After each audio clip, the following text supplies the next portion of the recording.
Ladies and gentlemen, good day and welcome to Godawari Power and Ispat Limited Q2 FY2026 earnings conference call hosted by Go India Advisors LLP. As a reminder, all participant lines will be in listen-only mode, and there will be an opportunity for you to ask questions after the presentation concludes. Should you need any assistance during the conference call, please signal an operator by pressing star then zero on your touchtone phone. Please note that this conference is being recorded. I now hand the conference over to Ms. Sana Kapoor from Go India Advisors. Thank you and over to you, ma'am. Thank you, Shavni. Good afternoon, everyone, and welcome to Godawari Power and Ispat Limited's earnings call to discuss Q2 and H1 FY26 financial performance. We have on the call Mr. Abhishek Agrawal, Executive Director, Mr. Dinesh Gandhi, Executive Director, and Mr. Sanjay Bothra, Chief Financial Officer. We must remind you that the discussion on today's call may include certain forward-looking statements and must be therefore viewed in conjunction with the risks that the company faces. May I now request Mr. Dinesh Gandhi to take us through the company's business outlook and financial highlights, subsequent to which we will open the floor for Q&A. Thank you, and over to you, sir.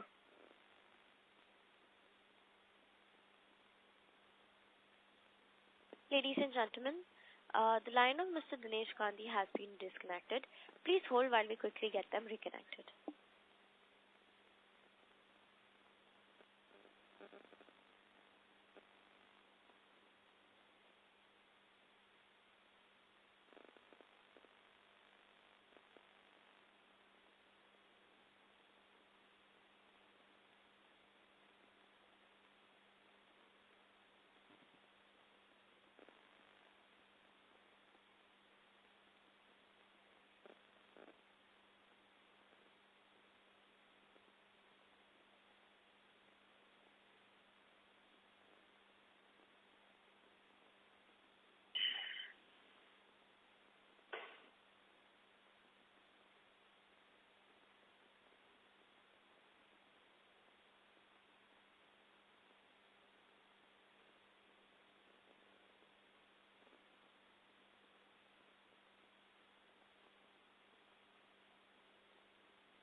Ladies and gentlemen, thank you for being on hold.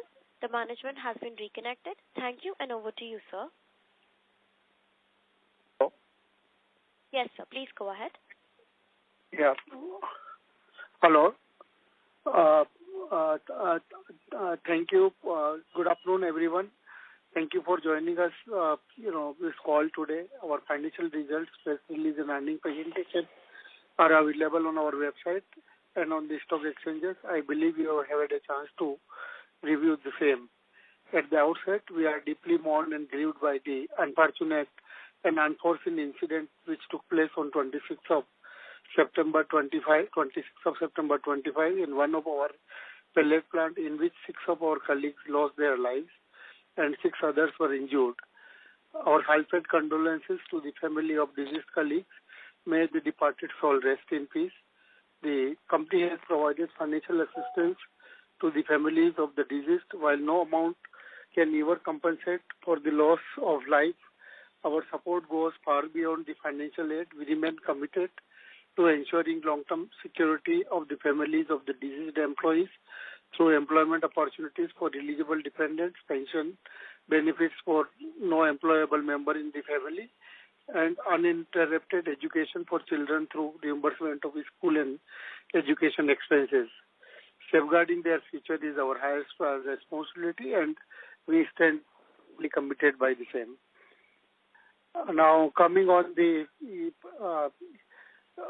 GPL performance, I am pleased to state that H1 FY26 has been a period of consistent performance, strong operational progress. Revenue remained stable, supported by higher pellet and galvanized product volumes, while EBITDA and PAT margins stood healthy at 22 and 14% respectively, despite soft realization across the product range.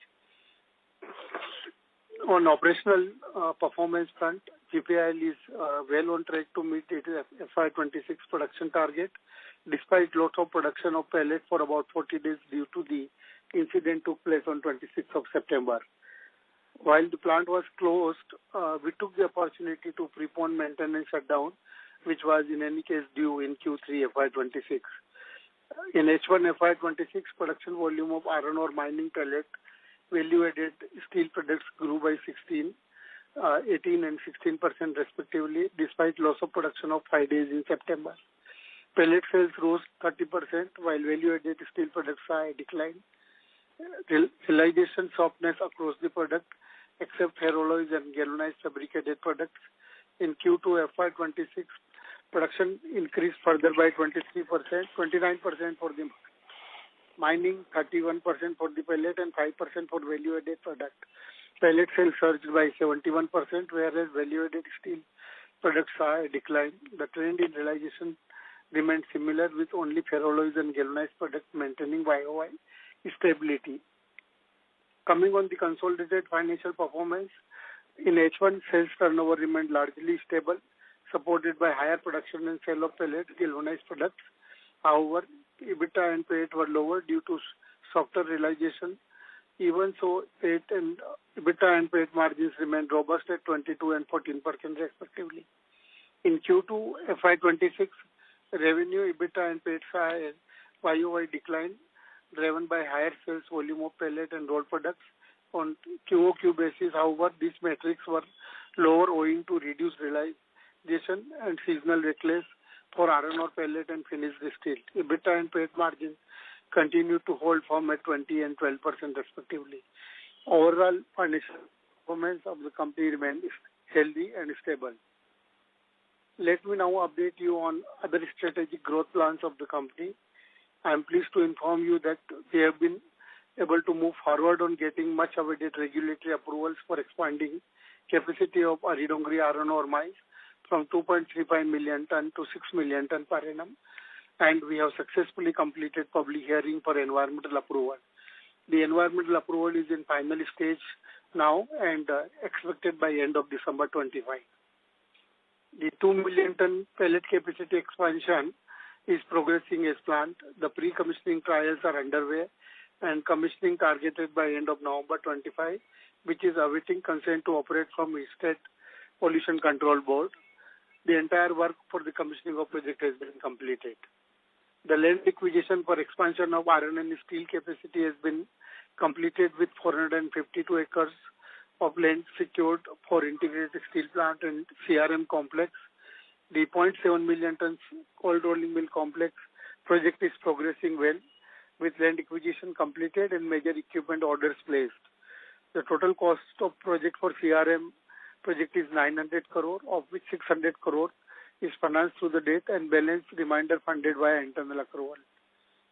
The company proposes to take up 1 million ton integrated steel plant post iron ore mining capacity announcement. The proposal for the same will be put up to the board after the production on expanded mining capacity is started.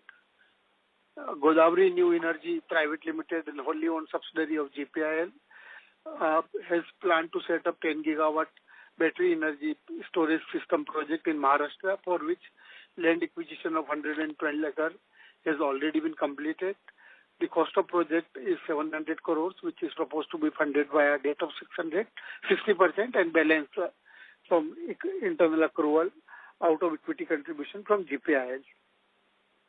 GPIL has already infused equity contribution to the extent of 175 crores, of which has been utilized for land acquisition and other project-related expenses.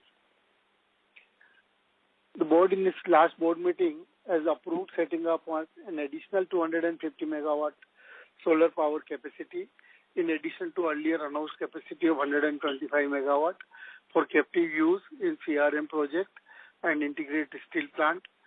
The project is expected to be commissioned by Q4 FY27, coinciding with commissioning of CRM project. The surplus power pending use in Boria-Tibbu and integrated steel plant, the company proposes to use power from 250 megawatt solar for existing iron and steel operations by temporarily suspending thermal power generation. Operations at Boria-Tibbu mine resumed in May 25 following approval of updated mining plan. Additionally, GPIL received PGCIL approval for supply of steel billet for transmission grade galvanized steel structures, a recognition of high quality of GPIL billets, now comparable to those of India's leading steel producers. Notably, GPIL remains the only company in India to provide fully integrated end-to-end solution for galvanized steel structure from iron ore to finished product. Coming on the market outlook, global iron ore prices have largely moved within $95 to $110 Brent this year and currently at around $102, $103 a ton. Weather-related supply disruption supported the prices in first half, while higher supply in the second half may keep further upside. Geopolitical tension continue to influence global demand through China's recent stimulus measures, including direct cash transfer to boost consumption, should offer some support for for calendar 25. Iron ore prices in China are expected to remain in the range of $90 to $105. The World Steel Association, however, project China's steel demand to decline by 2% in calendar 25 and 1% in 26 as the housing market stabilizes. On domestic front, iron ore prices, NMDC 64 AC fines have remained range-bound between 4,500 to 5,500 tons. Pellet prices have also been stable around 8,500 to 10,000 Brent, currently at around 9,750 rupees a ton, and likely to follow a similar trend in H2. India's steel demand remains strong, with World Steel Association forecasting 9% growth both in FY25 and 26, driven by sustained expansion across infrastructure construction, supported by initiatives such as National Infrastructure Pipeline, Pradhan Mantri Awas Yojana. By 26, India's steel demand is expected to be nearly 75 million ton higher than as compared to 2020.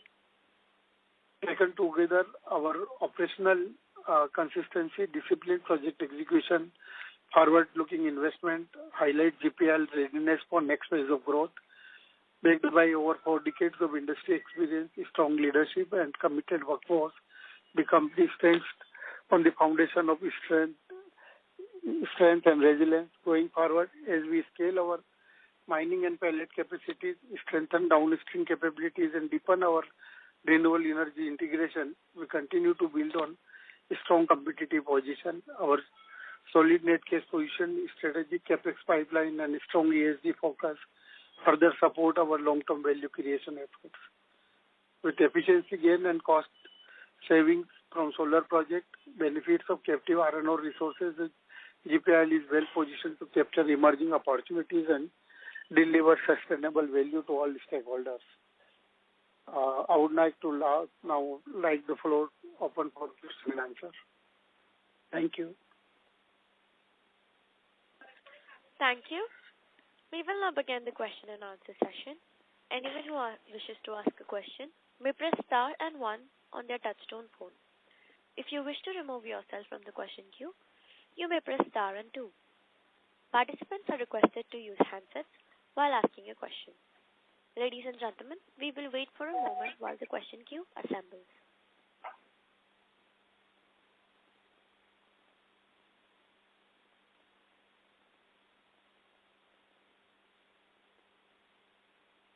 The first question is from the line of Vikas Singh from ICICI Securities. Please go ahead. Good afternoon, sir. Thank you for the opportunity. So first question regarding the pricing scenario. So if you could give us some idea what is the spot prices versus the 1Q averages. And we have heard some price increase happening recently.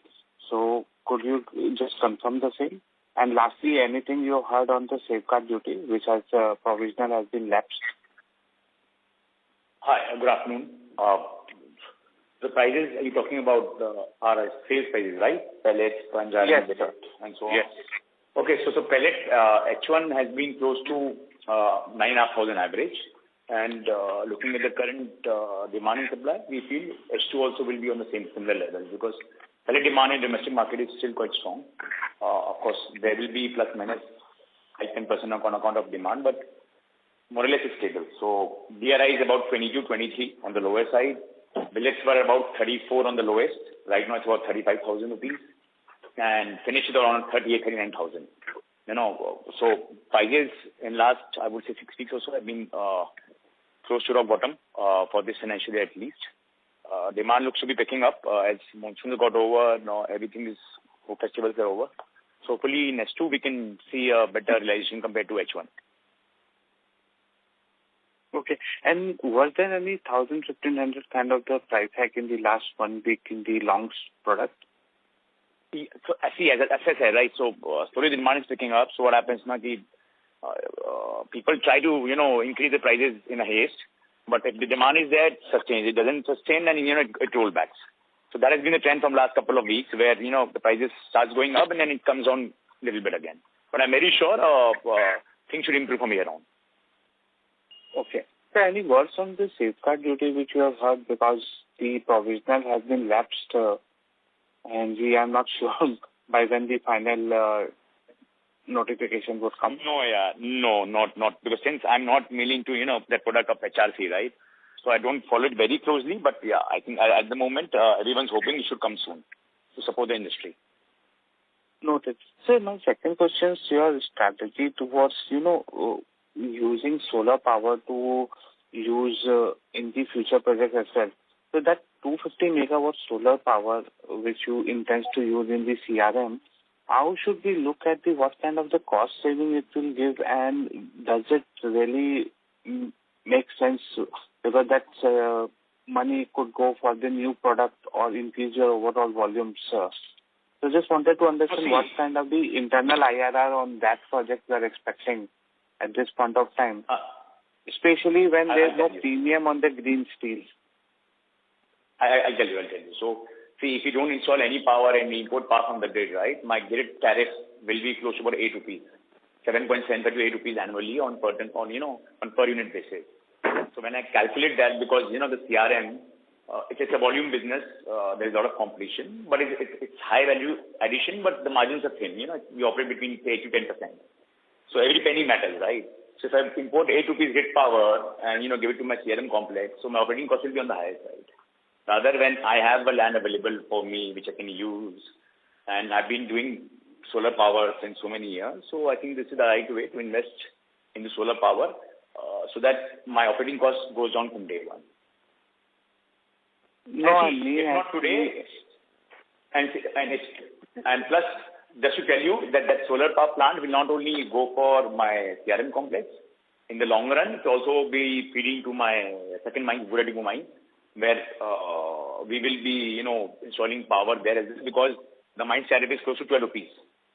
So it's better to put solar plant there as well.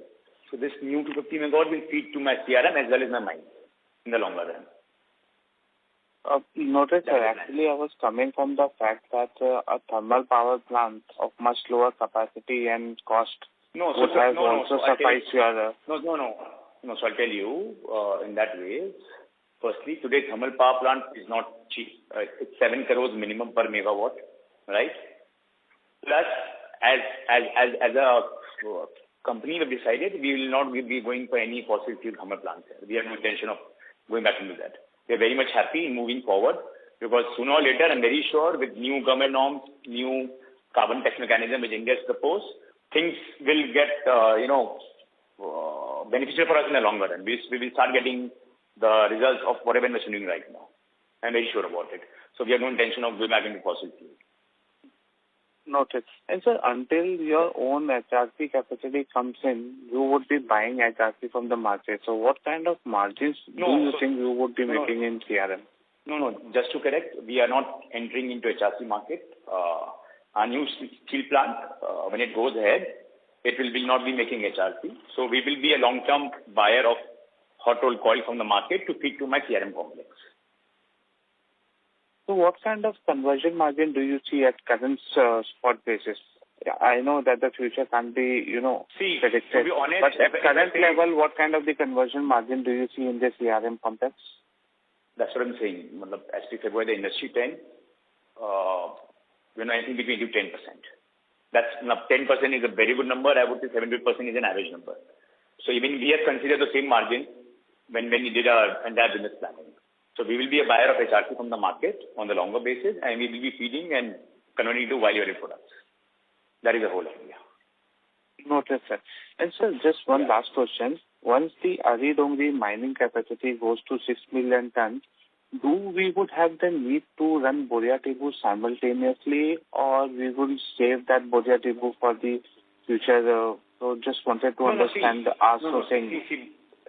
Boria Tibu is a low-grade mine specifically where the grade is, average grade is about 48, 47, 50, right? So the idea is we want to start investing in Boria Tibu because increasing the mining capacity will take a lot of time because currently that mine is, not connected with a lot of infrastructure, so that needs to be developed. And it will take its own sweet time. So the idea is in 3-4 years we start running a Boria Tibu to a decent level. So as and when we feel the bigger mines is not able to feed or there is a shortage, we can always ramp up the capacity. So today also if I start working on Boria Tibu, the next expansion can only happen minimum 3 to 4 years from now on. I'm looking at April 29 minimum from here to increase some of the capacity in Boria Tibu. So it's a long-term planning. Very well noted, sir. I have more questions, but I'll come back to the queue. Thank you for answering. Let me add one more point in this solar thing. This 250 megawatt solar, if you compare with the rate of 7 rupees and net cost to the steel plant at about 5 rupees 50 paisa, the internal rate of return is about 24%. So it is a healthy investment. And number two, if you want to do solar under group captive, then the point is that the land on which this project is proposed cannot be done under group captive because it has been allotted to Godawari Power and it cannot be subleased to any other company. So these are the two other factors for considering this 250 megawatt project on the balance sheet of GPIL. Thank you, Dinesh. Thank you.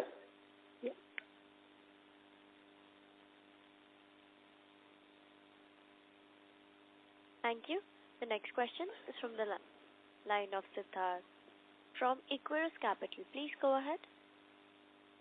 Hi, sir. Good morning.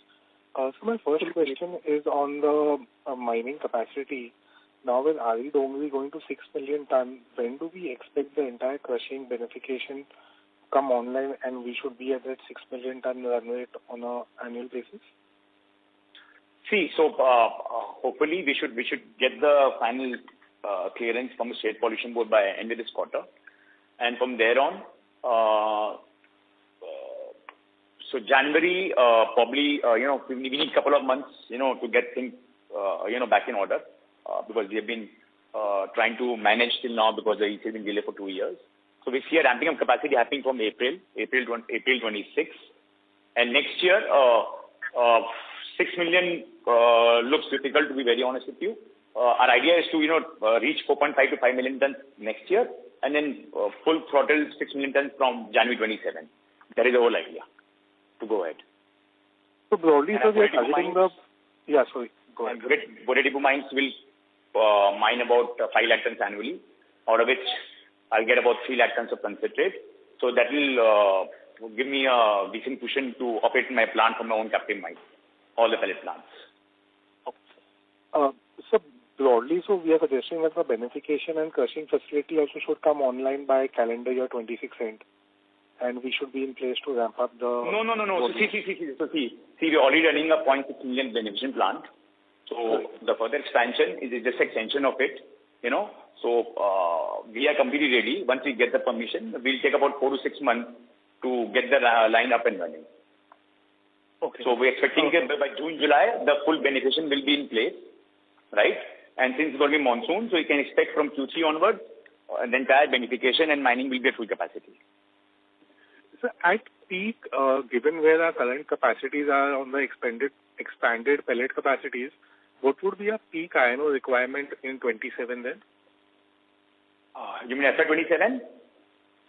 In from calendar year 27 onwards.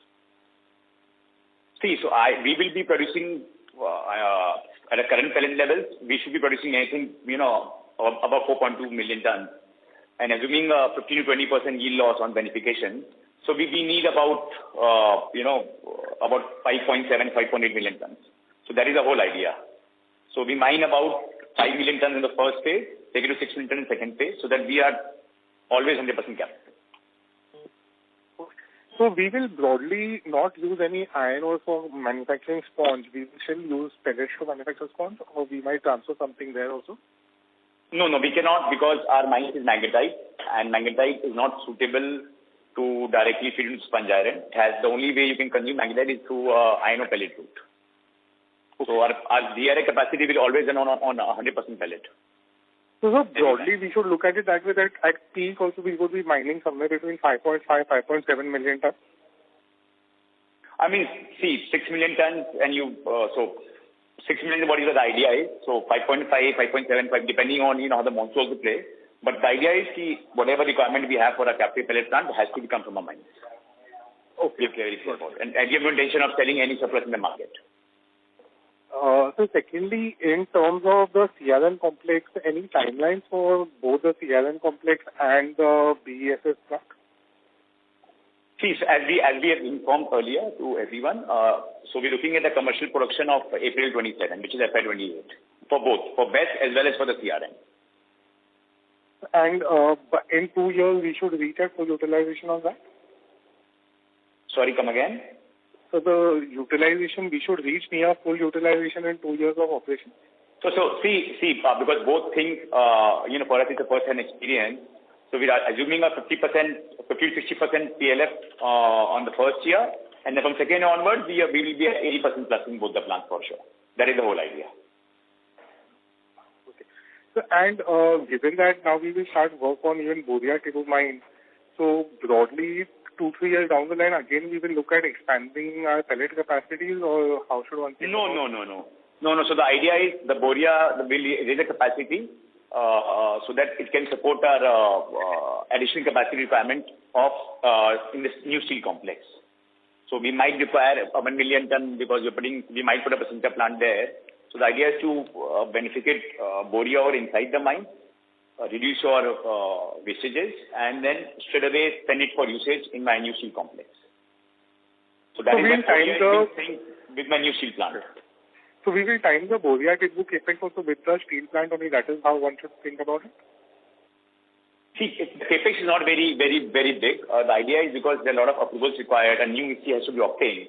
So, today anywhere between 18 to 24 months, and then 12 months you need to get the plant up and running. So that's why we started working on the Boria Tibu approval, preparing a new EC, another document. Capex will only start happening probably 2 years down the line, nothing before that. So last question on my side, on the steel plant, any timeline for the capex, or we are still some quarters away? No, see, as we had said earlier, for us to have comfort, for everyone else to have comfort, we are very clear. Once we receive the final approval of mining EC, then only we'll take it to the board for approval. Parallelly, we are very close to, fine-tuning the capex. Last discussion with all the key suppliers. So for that as well, we need about a couple of months. So we are hoping probably in next board meeting, we should be able to take up the steel plant for approval. everything goes well. Okay. Thank you for that. Yeah. From my side. Thank you. Thank you. A reminder to all the participants that you may press star and 1 to ask a question. A reminder to all the participants that you may press star and 1 to ask a question. The next question is from the line of Manav from Yes Securities Limited. Please go ahead. Yeah, hi, good afternoon, and thank you so much for the opportunity. So first question is on the iron ore expansion at Dongri. Since we have already completed with the public hearing and are expecting approvals by December, what sort of volume can we expect? I mean, is there going to be any lag in the production once the ECs are in place? No, there won't be any lag in the production because, from quite before only, we were always calculating the additional volumes to come up in FY27, which is April 26 Q1 quarter. So there has been a couple of months delay to obtain we thought we could get the EC by, Diwali. So that will not impact on any kind of production lag in this year. And there might be a little bit of overlapping because the monsoon is going to arrive by June. And we will need some time to, start adding capacities. Got it. And on the pellet front, so by when do we see the commercial production to start for the new pellet plant, the 2 million ton expansion? I think in a couple of weeks. I think by end of this month, we should be able to announce it to the stock exchange. We're just waiting for the final approval to go ahead. We have started doing the cold trials, which is very much permissible. And so I think in a couple of weeks, the new pellet plant should be up and about. And from Q4 onwards, we're expecting close to 80-85% of the capacity for the new pellet plant. Okay, so the ramp-up time wouldn't be that long? No, probably, a month or so, probably, 4 to 6 weeks. Got it. So that is helpful. So additionally, with the incident which happened at the pellet plant, what impact on volumes can we expect? Could you quantify it, especially inclusive of the maintenance shutdown? We did lose about 1.5 lakh tons of volume. Some of it was end of Q2 and entire October. So it will affect. But the good thing is, out of 35-40 days shutdown, 20-25 days were already planned in end of Q3, early Q4 as an annual shutdown. So that we did maintain the job this time only. Plus, with my new pellet plant coming in and hoping to ramp up by Q4, so the volume we had declared initially about 3 million tons, we are confident we can achieve that. Okay, so on an average, we can expect like 820 tons, 20 kilotons per quarter. Is that how the run rate is to be looked at for the next couple of quarters? Yeah, so I think January Q4 we should be doing about 0.9 million tons itself. Okay, so any impact? So whatever production has happened, we are very confident we can be able to cover it from our new plant. Okay, got it. And so, since the mining is going to be a little, delayed and the pellet plant would already be up and running, so we can expect some merchant purchases of iron ore as well during Q3 and Q4. Yes, of course. We have been a buyer in the market for about 50,000 tons every month, and with the new pellet capacity, there will be additional mining till mining capacity ramps up. But the good thing is, firstly, in today's market also, if you because there are other merchant pellet suppliers in the market who are buying 100% iron ore from the market and feeding to the sponge iron guys, there is still money to make. So that will also help us in the bottom line. We will additionally better coming from additional volumes of pellet. Got it. And so you had mentioned, in your opening remarks that the H2 prices for pellets are expected to remain in the 9,700 rupees per ton range. Yeah. How are the premiums on iron ore pellets looking currently? Have we seen some fall over there as well, or is it in the broadly range of 1,000? There are no premiums as such. Specifically, this Raipur market, there has been a lot of addition of DRI capacity, and the addition is still going on. Every month about 20-25 additional 1,000 tons of requirement is coming up. So at the moment, Raipur is not able to feed the DRI guys. There is shortage of pellets in Raipur. So going forward, once a new plant comes to production, the demand supply gap will be quite balanced, and we can see the prices to be at the similar levels. We don't see many, going up and down too much. Okay. Got it. So just one last question. Could you provide me what was the landed cost of imported coal for the quarter? It was about, so Q2, it was about 11,000 rupees landed to my plant. RB1 coal, 6,000 CV coal.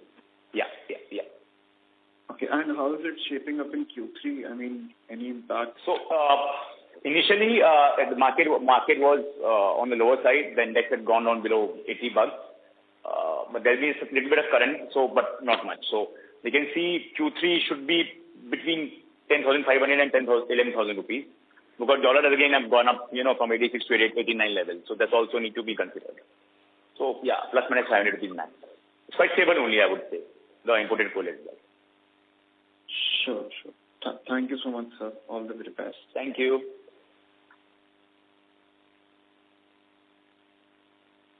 Thank you. A reminder to all the participants that you may press star and 1 to ask a question. A reminder to all the participants that you may press star and 1 to ask a question. The next question is from the line of Sahil Sanghvi from Monarch Networth Capital. Please go ahead. Yeah, good afternoon, and thank you for the opportunity. My question is more on the BESS side, bus side. I think we've heard announcements from Ola and Adani to enter this particular part of the project. I mean, they will be also doing something similar on this line. So, how similar is what we are doing and they are doing, and would that be a lot of competition to handle for us? Firstly, whether it's Adani, Ola, GSW, so there will be a stiff competition in this, and we are very well prepared for that. Because we don't want to be, our capacity is designed such that we want to be probably even one of the top 5 in India in terms of volumes, right? So we're very clear about the competition. Now, in terms of Adani, the announcement they had made, they'll also come back with a new announcement. The news is not totally 100% correct. So basically, 30 gigawatts, they are doing it for their own Gujarat project, where they're building up one of the biggest solar parks of 27 megawatts. So 30-35 gigawatts will be go for their captive consumption. So that clarification came from Adani in the economic times. And what Ola is doing, Ola is now trying to install a BESS for their battery charging solutions, where the consumers can reduce their power costs, their electricity bill, in a net metering concept. So the idea is same. I mean, the logic is same. That the applications are different for everybody individual. In our case, what we want to be doing is, we are not a developer. We won't be bidding in tenders of SECI. We want to be supplying containers and directly competing with other guys in India as well as imports from China. And I think with government policies, the way it has been supported solar industry till now, those policies will also start coming in place as and when, the volumes in India will start going up of supply. Now, there's a big mismatch of demand and supply. Today, India can supply over 10%, 90% is import. So when the demand supply starts coming close, I'm sure government will come up with policies and start supporting the domestic industry. So that is the whole idea on the best side. Got it. Just for your information, so Reliance is coming up with 40 gigawatt, but 30 gigawatt again is for their own, their own towers, telecom towers, right? So they'll be coming with only 10 gigawatt capacity in the market and competing with us. So eventually we will be also on the similar levels. Our capacity also very big. So it's 10 gigawatt per stage only. That's how we vision it at the moment. Then the entire this particular business. Yeah. Got it. And secondly, just to understand the kind of iron ore that we'll be mining in FY27, you said about 5 to 5.5 million tons. Is that correct? For FY27? Yes. For FY27, since there has been a slight delay and with the monsoon onset, and so this year the monsoon was 5 months, right? So keeping all that in mind, we should be able to do somewhere about 4.7 to 5 million tons in FY27.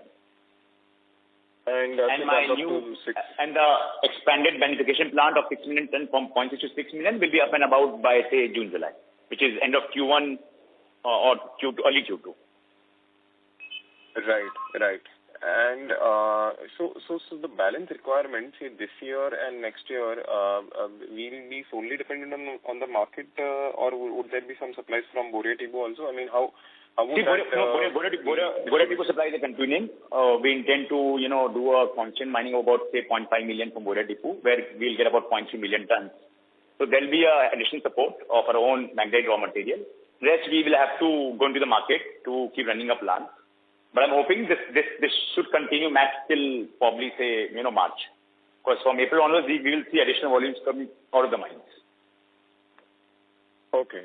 And roughly the production target for FY27 would be 4 million tons for pellet, or would that be lower? No, for pellets for next year, 4 million will be bare minimum. It might be on the higher side. We will analyze during planning of the next year. But 4 million will be bare minimum for sure, because we expect a 80% capacity utilization from Q4 this year only for the new pellet plant from January onwards. So that happens 80%. So from next year, it will be bare minimum 4 million tons, without a doubt. Got it. That is good to hear. Thank you and all the best. Thank you. Thank you. The next question is from the line of Puneet Thakur from Plus91 Asset Management. Please go ahead. Hi, sir. Good afternoon. Thank you for the opportunity. So, I had a couple of questions regarding our. So there is a sponge iron decline in production. So, are we utilizing it to make pellets and other stuff more? Have we increased the capacity to utilize sponge iron more? See, so we are so currently our sponge iron is 0.6 million ton, and our steel capacity we do about a production of 0.5. So now we're installing a new furnace of 30 tons, which will require additional 50,000 sponge. When that is in operation, so I think from next year onwards, our sponge sale will be totally zero. Yes, sir. Sorry. Please go ahead. Also, there is a spike in our galvanized fabricated production and sales. So, could you shed some light on why is there such a spike in that? We have done really well in that segment. So, is there any market tailwind that we are expecting, or is there we are exploring new avenues where we increase the sales for that product? We are. So, around an additional capacity, since we got all the approvals from PGCL now. So we are ramping up the capacity of our rolling mill. We have also started taking, strips, which are basically used for the pipe segment, because since our quality of billet is like that. So we are hopeful that from Q4 onward, we can see a substantial jump in the volume of RR for strips as well as for the galvanized itself. So there is a decline in the sales of steel billets as well by 40% H1 over H1. It was because in June we had taken a planned shutdown of one of our bigger turbines. There were modifications required to meet the new norms. Basically, State Pollution Board has recommended to all industries to revise their pollution norms, which are allowed. So to maintain that, to complete the timeline, we had to take a 2-month shutdown of one of our power plants. So due to less power, the production on the billet side is less. That is the reason. And so could you just shed some light that iron ore capacity in India right now would be a shortfall for steel makers in India itself by in recent years. So do you think that there will be a good price rise in iron ore sales and fines? See, I think today, because of the mismatch, especially in the eastern belt, where which covers Bengal, Odisha, Jharkhand and all, there is already a huge shortage of iron ore. And that is the reason, in spite of such weak steel prices, the pellet prices are still on the higher side. If you speak to any DRI guys, they would say pellet prices should be at least 1,000 rupees less from here on. But because of shortage of iron into India and the production is going up every year by 8 to 9%, so that is why the raw material prices in India are on the higher side and will remain elevated unless the supply starts improving from the iron ore side. So 2030, a lot of mines are coming up on the sale in the blog. Hello? See, mines keeps coming, but any virgin mines, any new mines auction, it takes minimum 3 to 4 years for operations and at least probably a couple of years to ramp up the capacity. So whatever happening, I'm sure the mines which got auctioned in say 21-22, they might be coming to production this year. But that's what I'm saying. The demand is much more than the supply which is getting added up into India. So government is concerned about it, and they're hopefully working on it. So do you think the prices of iron ore and pellets and everything would be this would be the bottom price we are looking at right now, and this would go upwards from here onwards? See, to be honest, on a very long-term basis, I think 9,000 rupees for us as a realization ex-plant on a longer-term basis is very, very practical. I don't want to, be very optimistic or, very pessimist. I think 9,000 rupees if I get a longer term, I think it's a good pricing for the pellet people, for sure. Okay, sir. Thank you so much. Thank you. Thank you. The next question is from the line of Tony, Family Office. Please go ahead. So regarding BSS, you'll be supplying to utility grade, if I understand. So have you already started partnership discussions with the developers who might be using this or bidding for this? No, to be honest, not yet. Because we are still about 12 months away, 15 months away when we start supplying. But as we come close to the date of commencing the operations, we will think of having discussions with 3 or 4 big developers who are going very aggressive in terms of the volumes. So we have that in mind. But at the moment, because it's too far away our supplies, so it doesn't make sense to talk to somebody right now because competition is big, imports are still happening. So I don't think so. Even the other player would be quite keen on taking discussion very seriously at the moment. Once they further do the commissioning operations, then probably we start discussing. We have that in mind. Okay. And your cells will be imported from China, but BSS typically the systems are for a longer projects, whatever I understand, 5 to 10 years. So how will the warranty work in that case? Because you'll be putting in a container or assembling whatever you will do. So exactly. So we will be importing cells.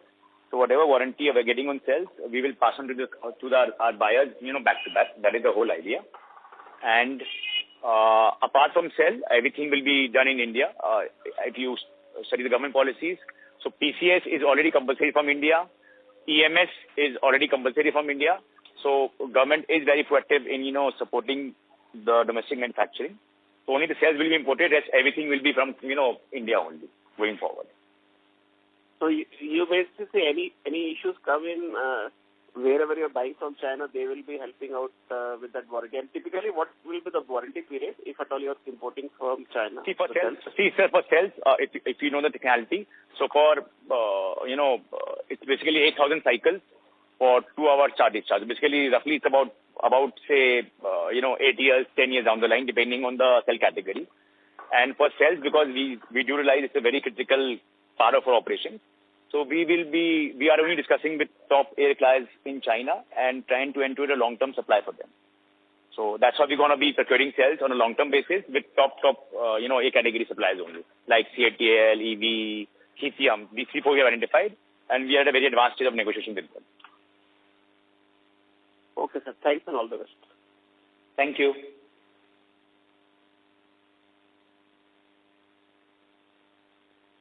Thank you. A reminder to all the participants that you may press star and 1 to ask a question. A reminder to all the participants that you may press star and 1 to ask a question. The next question is from the line of Siddharth from Equirus Capital. Please go ahead. Oh, hi, sir. So one more question on the fundraise, the preference issue that we had done recently. Any rationale behind that why did we do a preference issue? Dineshji? Yeah. Siddharth, there is no major rationale, but if I have done a preferential issue, it shows that 50% or more than 50% of this is taken by the promoters. So who else knows the business better than promoters? So promoters wanted additional equity in the company, and therefore we have gone ahead with the preferential issue. And this money, in any case, will be partially utilized for our upcoming projects. So this helps funding the project also without raising additional debt. Any this thing that we are getting ready for the steel plant capex, and that is why we have done this capex in advance. Other specific issues. No, steel plant capex will be much larger. So this 500 crore of preferential issue does not fund my entire steel plant project. But definitely, this will help meeting requirements for BSES and CRM project. So incrementally, when we go ahead with the steel plant, we will require incremental fundraising, or we should be able to do it from the internal cash accruals now? No, it all depends. We will need to raise some debt definitely for the steel plant, and we will definitely raise the debt, and we'll see what is the equity availability with us and what is additional required. So lastly, coming to our pellet volumes for 2H, so given that NMDC has also taken a price cut, we still believe that we should be able to maintain this range of pellet realizations going ahead? 100%. Because there is shortage of... you need to understand, although NMDC has a price cut, but the supply from NMDC is limited to a certain extent. They follow a certain system, their process, you have to apply for linkages. And there is additional requirement getting generated every month in this area because of additional capacity of DRI. So right now there is a shortage of pellets in the market. So meeting the volumes and the pricing, I don't see a challenge at all. At least for this financial year, the remaining part of the financial year. And secondly, majorly in the first half, we have sold mainly in the Raipur area, or we have looked at other markets also? No, we sell, close to about, say, a periphery of, say, about, maximum is about 100 kilometers in and about Raipur. That's it. And going ahead on the expanded capacities, how do we see that changing? No, that won't change because right now there is pellet coming from outside Chhattisgarh. For example, Odisha is there. So that will stop. So whatever is, little bit of coming from outside, that will stop first. And see, again, it's a commodity at the end of the day. So there is some price plus minus, so we shouldn't be surprised. But at the moment of it, I can visualize there is a demand supply gap. With our new pellet capacity, that gap will close down. Yeah.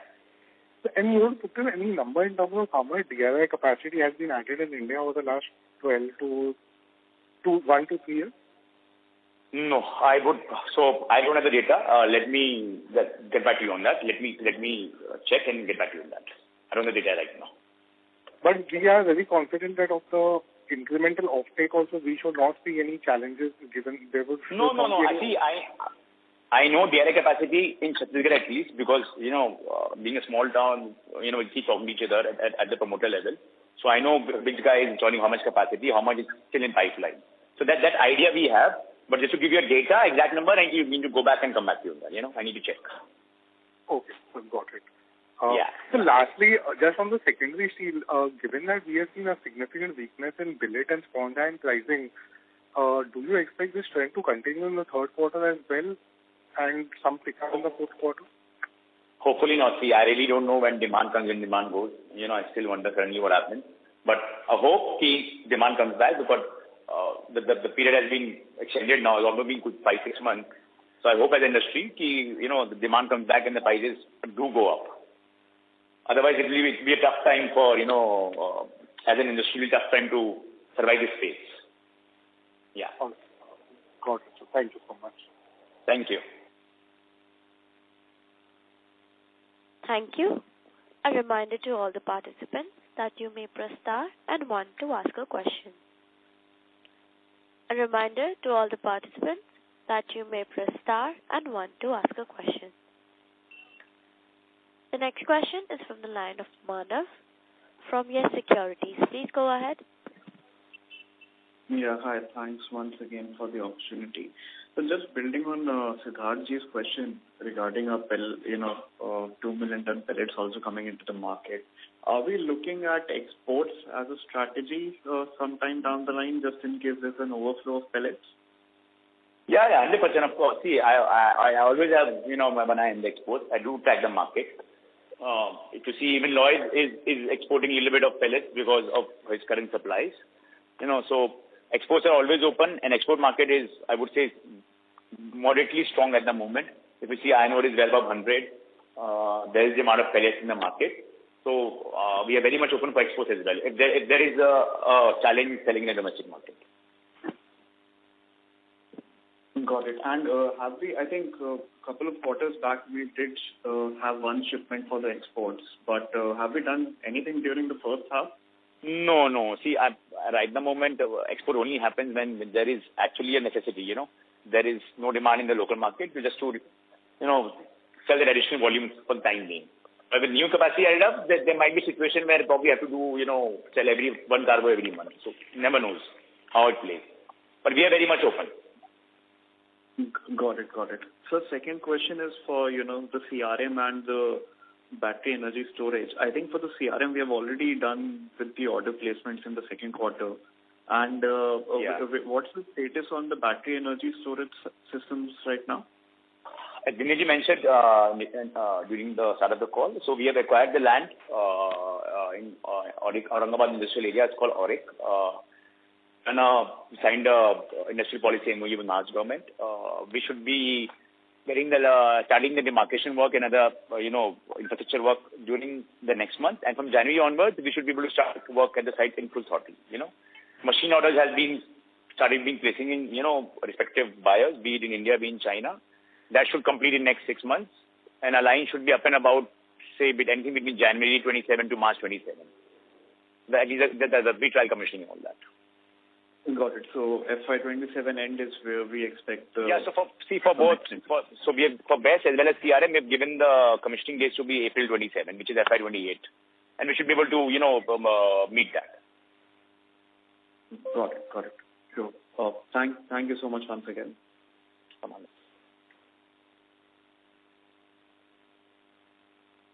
Thank you. Ladies and gentlemen, that was the last question of the day. We have reached to the end of the question and answer session. I now hand the conference over to the management for the closing comments. Over to you. We would like to express our deep sense of appreciation for joining us on this call. We are confident that we have been adequately able to answer all your queries. Should you have any other further questions or need additional information, please feel free to reach out to our investor relations team at Go India Advisors. Once again, we sincerely thank you for all your active participation and support. Thank you very much. With this, we conclude this call. Thank you. On behalf of Go India Advisors, that concludes this conference. Thank you for joining us, and you may now disconnect your lines. If you found this video helpful, please like, share and subscribe to Concall India for latest upcoming Concall.